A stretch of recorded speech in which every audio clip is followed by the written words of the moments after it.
So how do you multitask on the iPhone? Let me talk about it. And if it's your first time in here on Foxtecc, subscribe and we can get started. So of course, we have to be clear right now that multitasking on the iPhone is very limited. Like there isn't really that much we can do.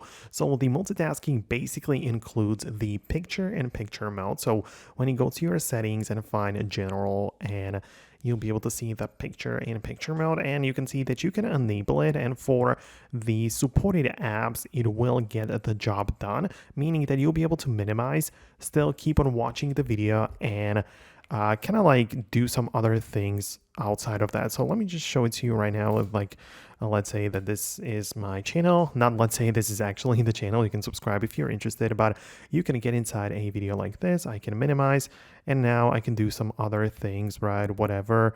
And you can see that I have the video playing in the corner. So that's like the whole point.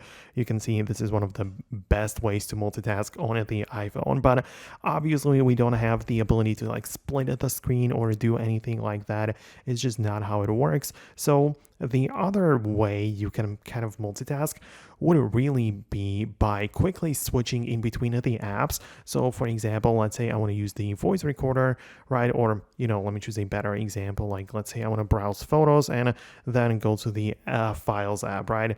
You can see that if I open these apps, I can use the bottom portion of this, right? And I swipe like this, go to the photos, then come back, right? And I mean, it's not ideal because you're not like doing two things at once, but you can quickly switch between the tasks, right? I know multitasking could be much better. We could have the split screen mode, but we don't. So that's like the only option we have. Like quickly switching between apps and the picture-in-picture mode are as far as we can really get with the multitasking on iPhone. So that's just something I wanted to explain.